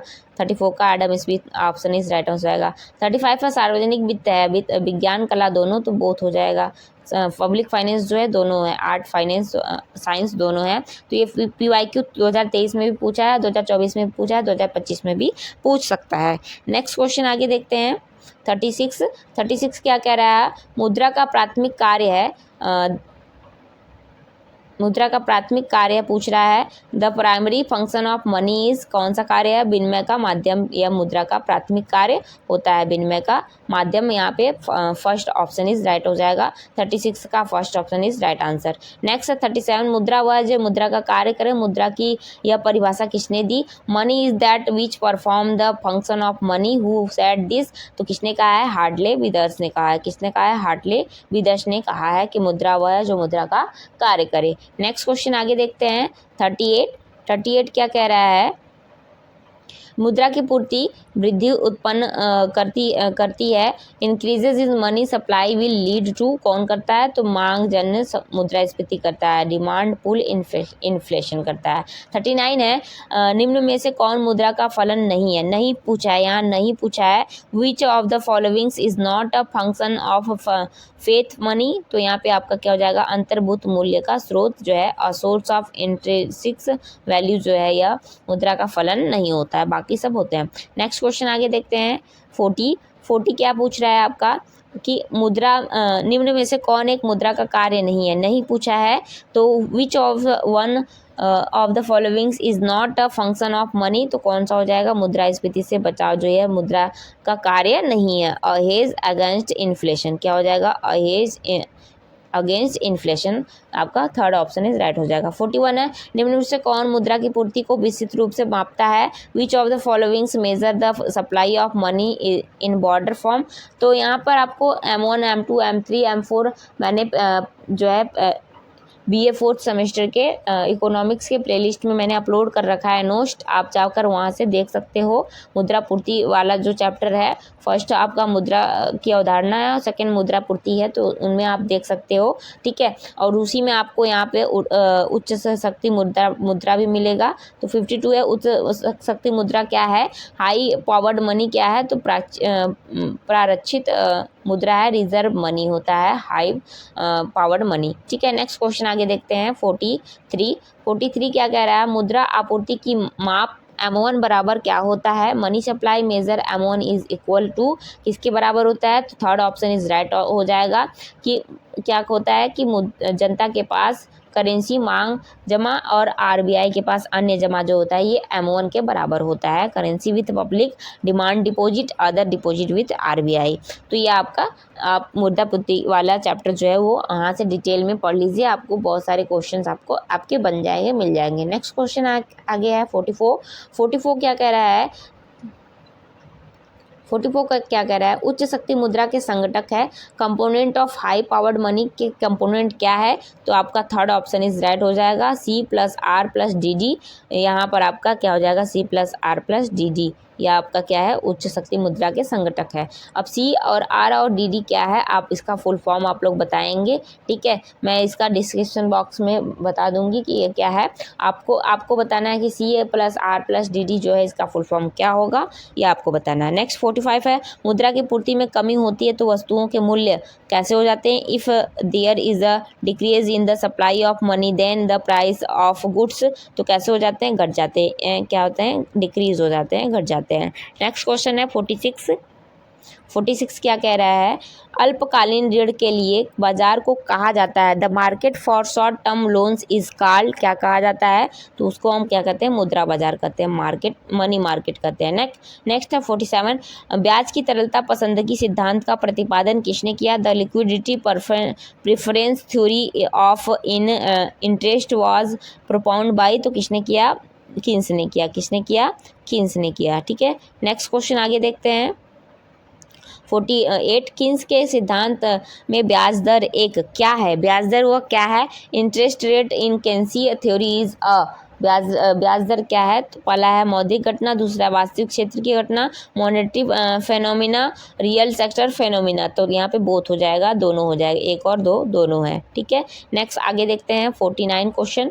49 क्या है आपका, ब्याज एक निश्चित अवधि के लिए तरलता परित्याग का पुरस्कार है, यह किसने कहा है, interest is a reward for parting with liquidity for the specified period is said, किसने क्या है, तो केन्स ने कहा है, केन्स ने, ठीक है। कहीं केन्स लिखा रहता है तो कहीं किन्स लिखा रहता है, ठीक है, तो यहाँ कोई वो बात नहीं है, ठीक। नेक्स्ट क्वेश्चन 50 है, निम्न में से कौन मुद्रा की तरलता का लक्षण नहीं है, तो लक्षण नहीं पूछा है, which of the following is not future of liquidity money, तो यहाँ पे बेचनीयता जो है यह मुद्रा की तरलता का लक्षण नहीं है, नेगोटिविलिटी जो है वो मुद्रा का लक्षण नहीं है, बाकी सब मुद्रा के लक्षण है। नेक्स्ट आगे क्वेश्चन है 51 आपका क्या है, मुद्रा से अधिक मांग होने पर कहलाता है, excess demand over supply is called, क्या कहलाता है, स्फीतिक अंतराल कहलाता है, क्या कहलाता है, इन्फ्लेशनरी गैप कहलाता है, क्या कहलाता है, इन्फ्लेशनरी गैप कहलाता है। तो यहाँ आपका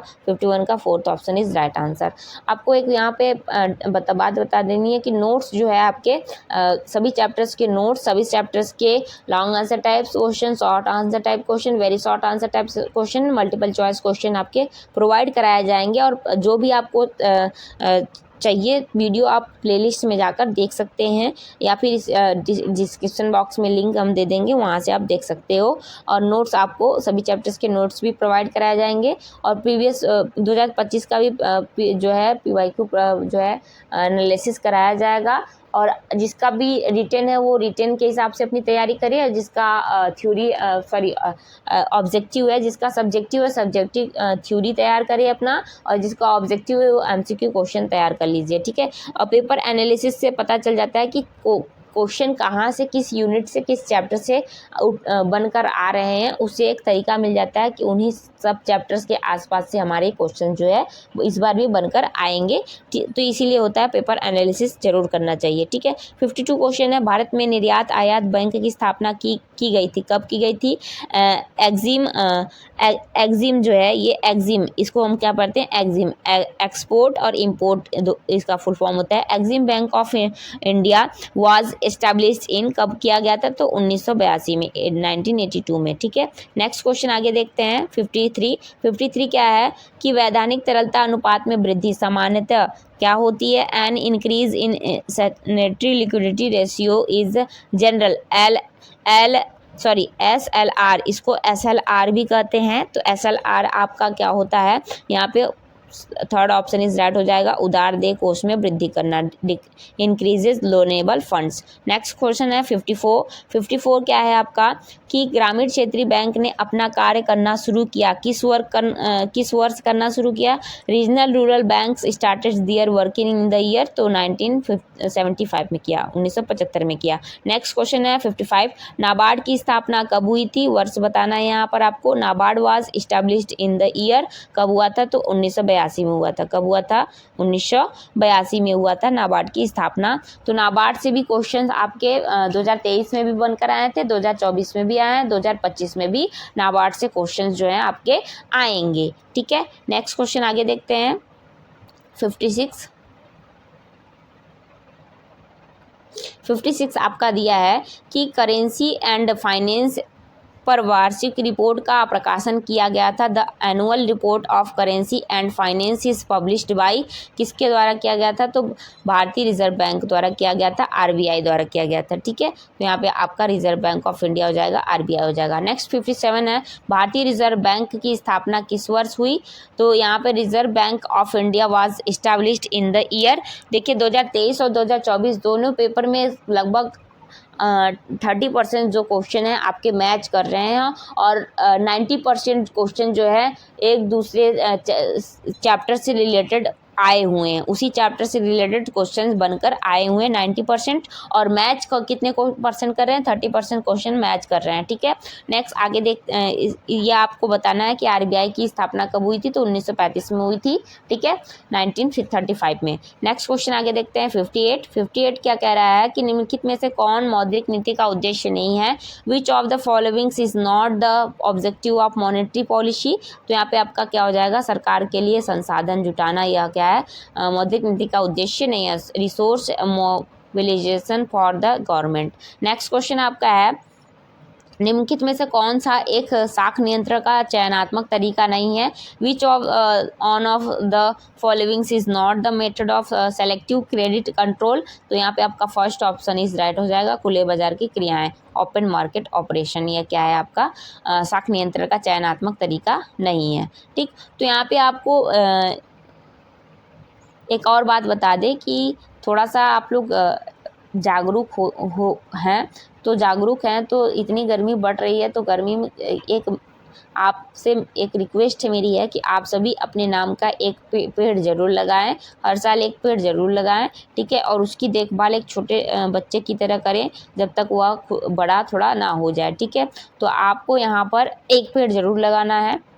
मैंने इसलिए अपने चैनल का नाम नेचुरल इको फ्रेंडली सीमा नहीं रखा है। मैं बहुत ही ज़्यादा नेचर से लगा रखती हूँ और पेड़ हमेशा लगाती रहती हूँ, पेड़ पौधे मैं हमेशा लगाती रहती हूँ, उनकी देखभाल करती रहती हूँ, क्योंकि पेड़ हमें फल भी देता है, ऑक्सीजन भी देता है, लकड़ी भी देता है, छाया भी देता है। बताइए आप एक पेड़ आपको क्या क्या नहीं देता है? ठीक है, तो आप फल वाला पेड़ लगाएंगे तो फल भी देगा आपको, छाया भी देगा आपको लकड़ी भी देगा। ठीक है, तो यहाँ पर आपको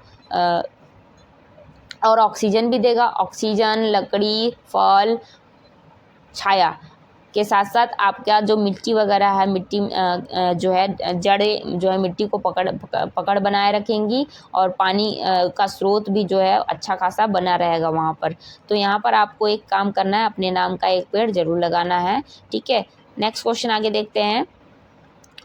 60 वाला क्वेश्चन क्या है, निम्नलिखित में से कौन एक केंद्रीय बैंक का कार्य नहीं है। यहाँ पर केंद्रीय बैंक का कार्य पूछा है। Which one of the followings is not the function of central bank.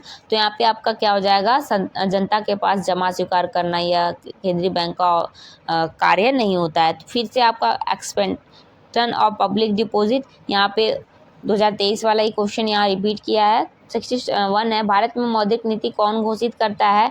Who announced monetary policy of India. तो कौन घोषित करता है, भारतीय रिजर्व बैंक करता है, आरबीआई करता है, ठीक है, रिजर्व बैंक ऑफ इंडिया करता है। नेक्स्ट क्वेश्चन आगे देखते हैं।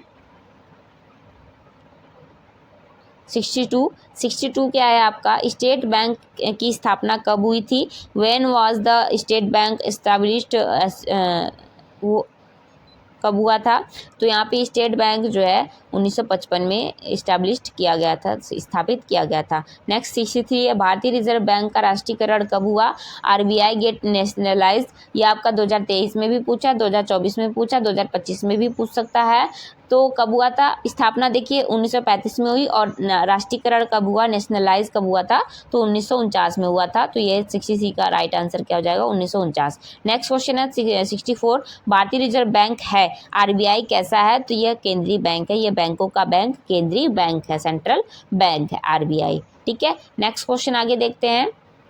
65 क्या कह रहा है कि किस संस्था की स्थापना सबसे पहले हुई। अब फिर से यही रिपीट किया है आपका फिर से क्वेश्चन 2023 का 2025 में फिर से रिपीट किया है। Which institute was established first. तो मैंने इसको बता रखा है, तो आप इसका आंसर बताइएगा, ये आपका होमवर्क है। 65 का आंसर आप बताएंगे, क्योंकि मैंने इसी वीडियो में जो है सेम क्वेश्चन आया था और इसका आंसर मैंने बताया है, ठीक है। नेक्स्ट 63 है, 1969 में कितने बैंकों का राष्ट्रीयकरण किया गया था। How many banks were nationalised in 1969। तो 14 किया गया था। कितना किया था, 14 किया गया था। और 1980 में कितना किया गया था, 6 किया गया था, ठीक है। तो ये याद रखिएगा, ठीक है। नेक्स्ट क्वेश्चन है 67, साख निर्माण के लिए आवश्यक है। It is necessary of build credit creation. तो पहला है नगद भुगतान, दूसरा रक्षित कोष, तीसरा प्रारंभिक जमा की मात्रा अधिक होना, चौथा है करेंसी की मात्रा कम होना। तो यहाँ पे आपका क्या हो जाएगा, रक्षित कोष। साख निर्माण के लिए आवश्यक क्या है, तो रिजर्व फंड आवश्यक है। नेक्स्ट क्वेश्चन आगे देखते हैं। 68 क्या कह रहा है, बैंक का कार्य नहीं है। बैंक का कार्य क्या नहीं है, not a function of bank. साख निर्माण करना, नोट निर्गमन करना, ऋण प्रदान करना, उपयुक्त में से कोई नहीं। तो यहाँ पे नोट निर्गमन करना यह बैंक का कार्य, नोट इशू जो है यह बैंक का कार्य नहीं है। नेक्स्ट क्वेश्चन आगे देखते हैं। 69 क्या है, वह बैंक वह संस्था है जो, bank is an institution which, जो क्या करता है, मुद्रा का लेन देन करती है, साख का लेन देन करती है, transact currency, deal and credit. तो बोथ हो जाएगा, क्या हो जाएगा, बोथ ऑफ एबव हो जाएगा। 70 है, राजस्व का अर्थ होता है, रेवेन्यू मीन्स, राजस्व का क्या अर्थ होता है। तो इसमें दिया है निजी वित्त, सेकंड है सार्वजनिक वित्त, थर्ड है संस्थागत वित्त, फोर्थ है उपयुक्त में से कोई नहीं, private finance, public finance, institutional finance. तो यहाँ पे आपका सार्वजनिक वित्त हो जाएगा। राजस्व क्या होता है, पब्लिक फाइनेंस होता है, सार्वजनिक वित्त होता है। नेक्स्ट क्वेश्चन आगे देखते हैं। 71 क्या दे रखा है कि सार्वजनिक वस्तुओं से सबको प्राप्त होता है, everyone receive from the public goods. तो यहाँ पे आपका क्या हो जाएगा, सामान्य लाभ प्राप्त होता है, क्या हो जाता है, नॉर्मल प्रॉफिट हो जाता है। एक बात आपको और बता दें कि आपको 5th सेमेस्टर में भी, यहाँ पर आपको 5th सेमेस्टर में भी PYQ जो है 2 साल के लगातार आपको 5th सेमेस्टर के भी PYQ मिलेंगे, 6th के भी मिलेंगे। तो आप लोग मेरे चैनल पर बने रहिए। अगर चैनल पर नए हैं तो चैनल को सब्सक्राइब करना, बेल आइकन प्रेस करना ना भूलिए, और अधिक से अधिक शेयर और लाइक करिए, ठीक है। जो भी डाउट है आप कमेंट बॉक्स में अपने डाउट्स को क्लियर कर सकते हैं पूछकर, और भी अगर अदर सब्जेक्ट के भी आपको ऐसे ही वीडियो चाहिए तो आप बता सकते हैं कि मुझे इस सब्जेक्ट के वीडियोस चाहिए, क्वेश्चन आंसर चाहिए, ठीक है, तो मैं प्रोवाइड कराऊंगी। और यहाँ पर आपको 5th सेमेस्टर और 6th सेमेस्टर में फाइल वगैरह, प्रोजेक्ट फाइल, रिसर्च फाइल वगैरह आपको बनवाया जाएगा, वो भी आपको यहाँ पर बताया जाएगा किस तरीके से बनाया जाएगा। और आपको 5th सेमेस्टर के भी बहुत सारी इंपॉर्टेंट नोट्स प्रोवाइड कराए जाएंगे, ठीक है। जो भी आप 5th सेमेस्टर में सब्जेक्ट चूज करते हो। ठीक, नेक्स्ट क्वेश्चन है 72 देखते हैं।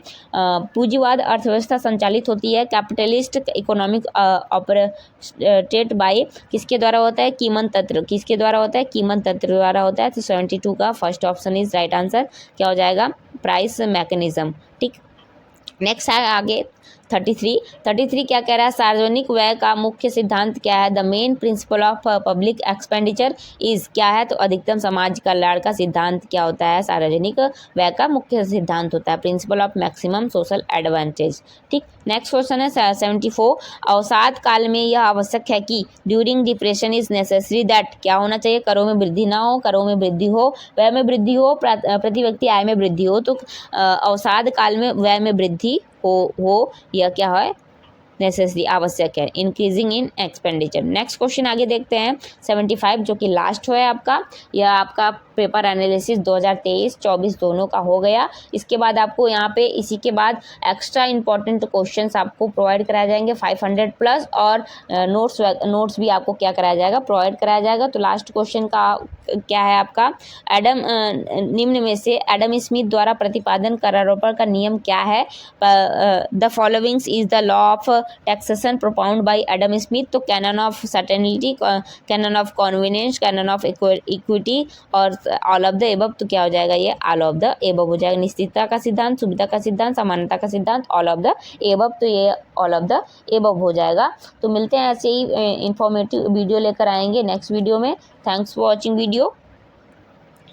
अगर जो भी आपको डाउट हो वो आप डाउट अपना क्लियर कर सकते हैं। जो भी आंसर आपको लगे कि इसका आंसर ये नहीं ये होगा, तो आप उसे भी आप बता सकते हो। ठीक है, मिलते हैं नेक्स्ट वीडियो में। Thanks for watching video.